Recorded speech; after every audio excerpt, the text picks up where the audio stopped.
दोस्तों आज हम बात करने जा रहे हैं एक बेहतरीन कंट्री, एक सुंदर कंट्री और जहाँ के लोग बहुत ही ज़्यादा फ्रेंडली नेचर के होते हैं, वो है ग्रीस।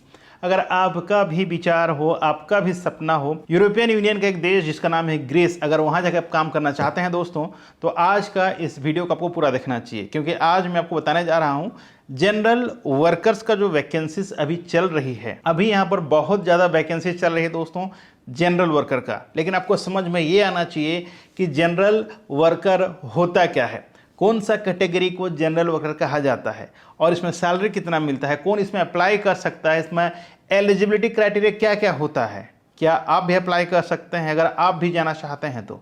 अगर आपका भी ये मन में दुविधा कोई क्वेश्चन है तो इस वीडियो को आगे तक जरूर देखें। नमस्कार, मैं हूं अशोक साहू करियर कोच और आप देख रहे हैं Lavanya global career planner YouTube channel. अगर पहले बार चैनल पे हैं, चैनल को सब्सक्राइब कर लीजिएगा, साथ ही बेल आइकन को ऑन करके नोटिफिकेशन बटन को ऑन रखें। शुरू करते हैं दोस्तों। ग्रीस एक ऐसा देश है जहाँ पर आप जाते हैं तो ना तो आपको ज़्यादा ठंडी मिलता है और ना ही ज़्यादा गर्मी, मॉडरेट टेम्परेचर होता है दोस्तों। और यहाँ पर कोई भी जाके काम कर सकता है। अगर आप जानना चाहते हैं कि जनरल वर्क होता क्या है, यानी जनरल वर्कर का जो वैकेंसी अभी आ रही है, जो डिमांड चल रहा है, उसका मतलब क्या है, तो सबसे पहले जानते हैं कि जनरल वर्कर होता क्या है। तो दोस्तों जनरल वर्कर का मीनिंग होता है कि you must be ready to work for any kind of jobs. आप कोई भी जॉब करने के लिए रेडी होना चाहिए। ऐसा नहीं होना चाहिए कि मैं ग्रेजुएट हूँ, मैं काम नहीं करता, मैं 10th क्लास पास हूँ तो एक मेरे लिए काम नहीं है, मैं दूसरा काम के लिए आया था, मैं वो काम नहीं करता, ठीक है, या फिर ये काम मेरे लिए है लेकिन मैं नहीं करता। इस तरह का वहाँ पर जवाब आप नहीं दे सकते, क्योंकि जनरल वर्क में आप जाते हैं तो आपको रेडी हो जाना है कोई भी काम करने के लिए, चाहे वो क्लीनर हो, चाहे वो वेयर हाउस हो, चाहे वो सेल्स में हो, चाहे वो वेटर हो, चाहे वो हाउस कीपिंग हो, चाहे वो फूड डिलीवरी हो, चाहे वो कंस्ट्रक्शन लेबर हो, चाहे वो और कोई भी जॉब हो दोस्तों, सारे जॉब को जनरल कैटेगरी के हिसाब से काउंट किया जाता है, ठीक है। हालांकि अगर आप होटल मैनेजमेंट किए रहेंगे और स्पेसिफिक जॉब में जाते हैं, अगर स्टार कैटेगरी होटल्स में या फिर कोई अच्छा रेस्टोरेंट्स में, तो आप जनरल वर्कर कैटेगरी में नहीं आते हैं। लेकिन अगर आप 10th क्लास फेल हैं, 8th क्लास पास हैं, 12th क्लास फेल हैं, इस तरह का अगर आप एजुकेशन में जाते हैं और एज ए जनरल वर्कर जाते हैं तो आपको जॉब मिल जाता है एज ए कंस्ट्रक्शन लेबर, ठीक है, एज ए कंस्ट्रक्शन सुपरवाइजर, आपको मिल जाता है warehouse worker, warehouse supervisor, ठीक है, loading unloading worker, okay, food delivery jobs, cleaner job, housekeeping jobs, picking and packer jobs, ठीक है, जैसे फ्रूट पैकिंग होता है, फ्रूट पिकिंग होता है, ठीक है, फार्मिंग जॉब्स। तो इस तरह के जॉब में आपको कैलकुलेट किया जाता है। तो जब भी आप इस तरह के जॉब में अप्लाई करते हैं तो जाने से पहले आपको पता लग जाना चाहिए कि आप कौन सा कैटेगरी के जॉब में जा रहे हैं या कौन सा स्पेसिफिक पोजीशन में आप अप्लाई कर रहे हैं। अन्यथा तो होगा क्या, जैसे आप वहाँ पर पहुँच जाएंगे फिर आपको लगेगा कि यार मैं तो इतना पढ़ा लिखा हूँ, ये काम के लिए तो मैं सुटेबल नहीं हूँ, मैं काम के लिए क्यों आया, ये तो मेरे लायक काम ही नहीं है। तो इस तरह का सोच नहीं रखना है। बात करें ये सारे कैटेगरी के लिए कौन एलिजिबल है, तो अगर आपने एजुकेशन किया है 8th क्लास पास, 9th पास, 10th पास या 10th फेल, 11th 12th अगर आपने पढ़ाई किया हो, या आप ग्रेजुएट भी हैं और आप ये सारे काम में जाना चाहते हैं तो आप बेशक जा सकते हैं। जाने के बाद कोई नखरा नहीं करना है।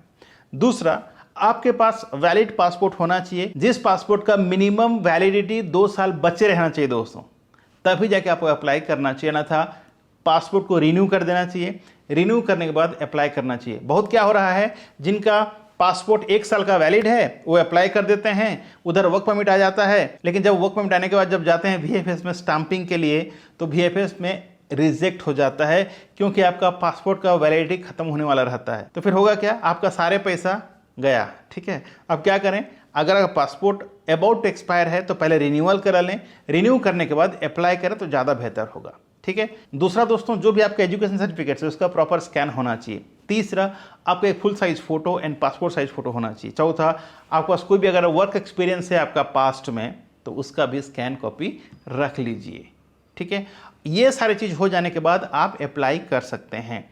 जैसे ही आपका ऑफर लेटर आ जाता है उसके बाद अप्लाई करें आप PCC, पुलिस क्लियरेंस सर्टिफिकेट। आप पहले अप्लाई कर सकते हैं, लेकिन मैं सजेस्ट करता हूं जब तक आपका कॉन्ट्रैक्ट लेटर नहीं आ जाता है, ऑफर लेटर नहीं आता है, तब तक आपको PCC से अप्लाई नहीं करना चाहिए, ठीक है, क्योंकि देखिए हाँ, अगर आप कुछ ऐसे स्टेट से हैं जहां पर पीसीसी आने में ही 1.5-2 महीने लग जाता है तो आपको तुरंत अप्लाई कर देना चाहिए। लेकिन जिस स्टेट में आपका PCC within a month आ जाता है तो आप क्या करें, आपका ऑफर लेटर आने के बाद ही अप्लाई करें, ताकि जो वैलिडिटी है वो थोड़ा ज़्यादा रहे।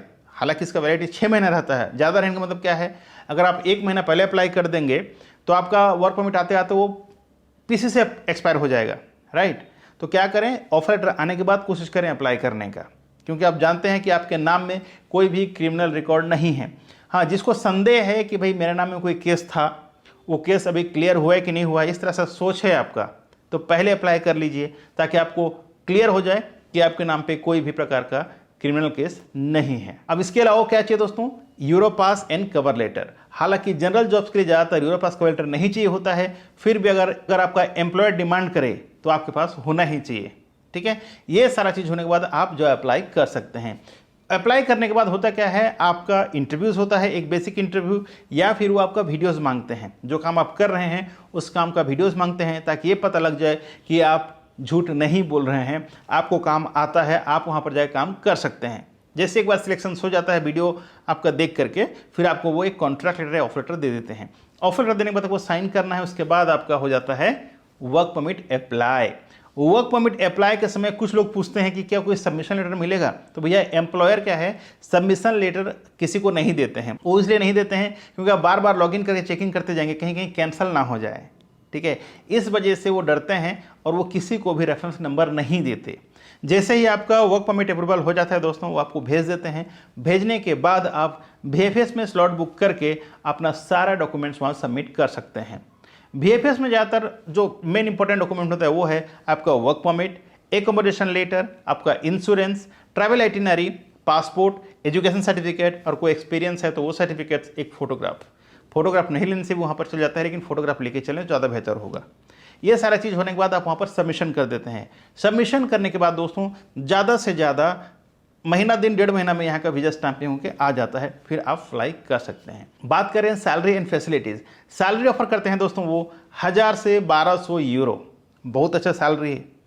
ग्रेजुएट पढ़े लिखे बच्चों को 800 से 900 यूरो बहुत सारी कंट्री ऑफर करती हैं, लेकिन ग्रीस जो है अभी 1000 से 1200 और 1400 भी ऑफर कर रही है यूरो पर मंथ।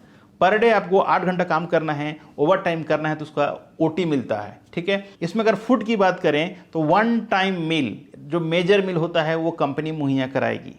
रहना आपका फ्री है, बाकी जो मील है आपको खुद को बना के खाना है। मेरा कहने का मतलब है आप एक टीम में रहेंगे, 4-5 मिल करके आप खाना बना खा सकते हैं। हालांकि जो यूटेंसिल्स वगैरह जरूरत पड़ता है दोस्तों वो आपको कंपनी मुहैया कराती है। तो आशा करता हूं आपको समझ में आ गया होगा। अगर आप भी ग्रीस जाना चाहते हैं, वो भी जनरल वर्कर कैटेगरी में, तो कौन कौन सा कैटेगरी का जॉब इसमें आता है, क्या सैलरी मिलता है और क्या फैसिलिटीज़ मिलता है, तमाम चीज़ें मैंने आज के इस वीडियो में एक्सप्लेन किया है। अगर आज का हमारा वीडियो आपको अच्छा लगा हो तो आप वीडियो को लाइक कर सकते हैं, कमेंट कर सकते हैं, अपने दोस्तों को शेयर भी कर सकते हैं।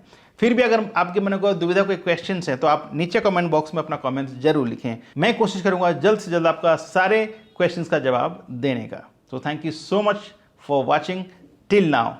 मिलते हैं इसी तरह के एक और नए वीडियो में नए टॉपिक के साथ। तब तक के लिए आप रखें अपना ख्याल और मुझे दी इजाज़त। Thank you so much. जय हिंद, जय भारत।